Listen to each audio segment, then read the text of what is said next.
Hello friends, welcome to my channel All Exam Plays. This is my third video on error detection. तो चलिए start करते हैं.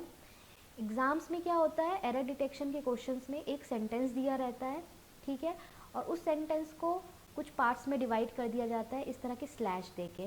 जैसे कि आप देख सकते हैं ये स्लैश दिया हुआ है, ठीक है. इस क्वेश्चन को 4 पार्ट्स में डिवाइड किया गया है, आई मीन 3 पार्ट्स में डिवाइड किया गया है, ठीक है. तो हर पार्ट को हमें चेक करना पड़ता है कि किस पार्ट में एरर है. एरर किस तरह के होते हैं, जनरली ग्रामेटिकल एरर होते हैं, ठीक है. तो एरर डिटेक्शन में ग्रामर का नॉलेज होना मस्ट होता है, लेकिन कुछ ऐसे एरर्स हैं जो मैं अपने वीडियोस में डिस्कस करती हूँ जो एग्ज़ाम्स में बहुत ही टाइम रिपीट हुए हैं और काफ़ी इजी है. अगर आप एक बार वीडियोस को देख लीजिएगा तो एरर्स बहुत ही आसान हो जाएंगे आपके लिए सॉल्व करना, ठीक है. तो चलिए स्टार्ट करते हैं. The first sentence is no sooner had the teachers entered the room when the students rushed to their seats. Last में लिखा है नो एरर, ठीक है. अब हम वन बाय वन चेक करते हैं किस पार्ट में है, ठीक है. नो सूनर हैड, ठीक है. अभी तो फिलहाल ये सही साउंड कर रहा है, इसमें कोई मिस्टेक दिख नहीं रहा है, ठीक है. सेकेंड पार्ट में देखेंगे the teachers entered the room, ठीक है. इसमें भी कोई एरर नहीं है क्योंकि ये प्रेजेंट टेंस में बात हो रही है, entered द रूम, ठीक है. When the student rushed to their seats, ठीक है. थर्ड पार्ट भी बिल्कुल करेक्ट है. अब मैं बताना चाहूँगी जब भी क्वेश्चन में नो सूनर रहेगा, नो सूनर, तो नो सूनर को देन फॉलो करेगा, ठीक है. जैसे इस क्वेश्चन में आप देख सकते हैं नो सूनर है, लेकिन यहाँ पे सेंटेंस में कहीं भी देन नहीं है, यहाँ पे व्हेन लिखा है. तो नो सूनर के साथ व्हेन कभी नहीं जाता है, देन जाता है, ठीक है. लेकिन ज़रूरी नहीं है कि नो सूनर के तुरंत बाद देन फॉलो करे. सेंटेंस के आखिरी में मेनली देन फॉलो करता है, ठीक है.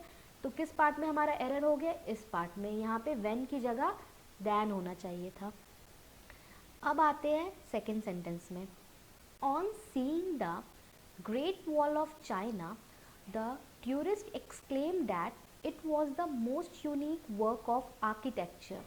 The great wall of China में बता दूँ एक वंडर्स ऑफ वर्ल्ड में आता है, ठीक है. तो उसकी बात हो रही है. तो अब देखना इसमें एरर क्या है. इसमें बहुत ही ऐसा एरर है जो आप बिना ग्रामर के आप बता सकते हैं. बोलिए कैसे, ये देखिए. जैसा कि इसमें एक वर्ड लिखा है यूनिक, यूनिक, ठीक है. यूनिक का मतलब होता है सिंगल इन इट्स काइंड, मतलब किसी भी तरह का अपने आप में एक अलग ही हो वो, ठीक है. और इस सेंटेंस में देखिए on seeing the great wall of China, ये इसमें कोई भी एरर नहीं है, ठीक है. ये कहा जा रहा है कि ग्रेट वॉल ऑफ चाइना को देखने के बाद सेकेंड पार्ट में कहा गया है टूरिस्ट ने एक्सक्लेम किया कि it was the most unique work of architecture.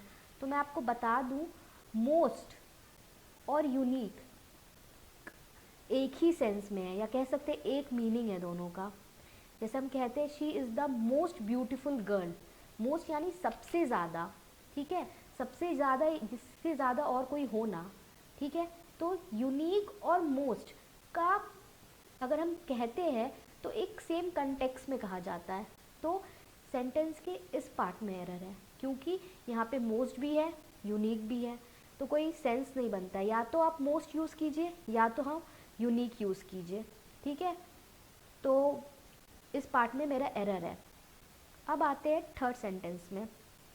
Third में है your welcome speech should exceed more than 15 minutes, ठीक है. इस सेंटेंस को 3 पार्ट्स में डिवाइड किया गया है.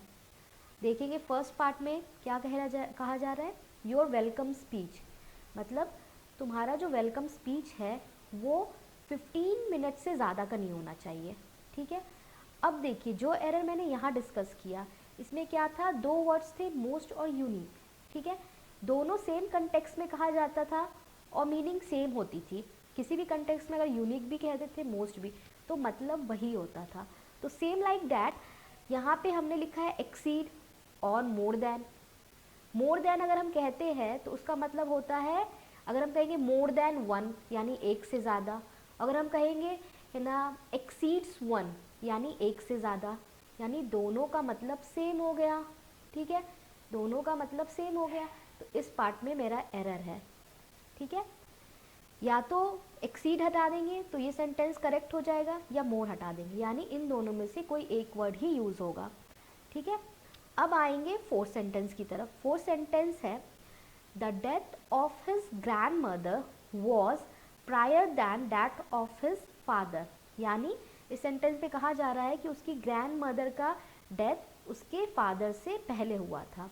अब देखिए, जब भी आपको सेंटेंस में इस प्रायर दिखेगा तो ये याद रखिएगा, जब भी प्रायर होगा उसके जस्ट बाद टू उसको फॉलो करेगा। अगर ऐसा नहीं करता है तो वो एरर है। ठीक है, यहाँ पे क्या है, प्रायर के बाद टू तो है नहीं, देन है, तो मेरा इस सेंटेंस में यहाँ एरर है। ठीक है, याद रखिएगा, प्रायर के बाद तुरंत उसे फॉलो करता है टू, यानी अगर इस सेंटेंस को हमें करेक्ट करना पड़ा तो देन को हटा के टू लिख देंगे, तो ये सेंटेंस मेरा करेक्ट हो जाएगा। प्रायर की तरह मैं और भी ऐसे वर्ड्स बताती हूँ जो टू को, जिसके बाद टू इमीडिएटली फॉलो होता है। फॉर एग्ज़ाम्पल मान लीजिए मैं लिखती हूँ प्रेफर टू, प्रेफर अगर सेंटेंस में है तो उसके जस्ट बाद टू होना चाहिए, अगर नहीं है तो उसमें एरर है। इस तरह के और भी वर्ड्स होते हैं, फॉर एग्ज़ाम्पल इंटीरियर टू,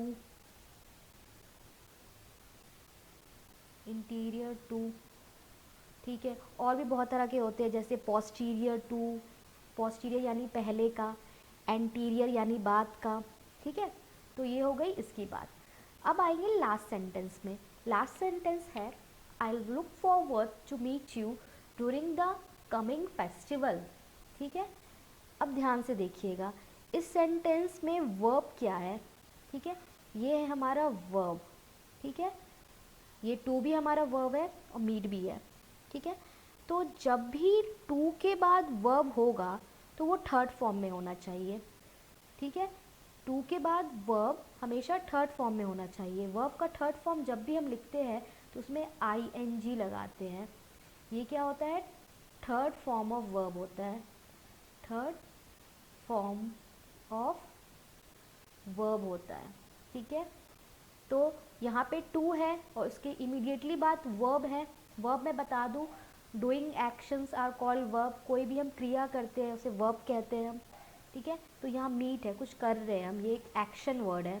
ठीक है, तो टू के इमीडिएटली बाद वर्ब है, लेकिन ये थर्ड फॉर्म में नहीं है, क्योंकि मीट को अगर हम थर्ड फॉर्म में लिखेंगे तो ing लगना चाहिए। ठीक है, ing, तभी ये वर्ब का थर्ड फॉर्म कहलाएगा। तो इस पार्ट में मेरा एरर है, यहाँ पे वर्ब प्लस ing होना चाहिए, यानी मीटिंग होना चाहिए, तो फिर ये करेक्ट होता। तो फ्रेंड्स, ये मैंने 5 टाइप्स के एरर डिस्कस की। मैं अपने नेक्स्ट वीडियोस में और भी ऐसे एरर डिस्कस करूँगी, जिससे आपको एग्ज़ाम में कन्वीनियंस हो सॉल्व करने में और आप इजीली मार्क्स गेन कर सकें। सो फ्रेंड्स, आपको वीडियो अच्छा लगा हो तो प्लीज़ इसे लाइक कीजिए, अपने फ्रेंड्स के साथ शेयर कीजिए, और ऐसे और वीडियोस के लिए मेरे चैनल को सब्सक्राइब कीजिए। Thank you.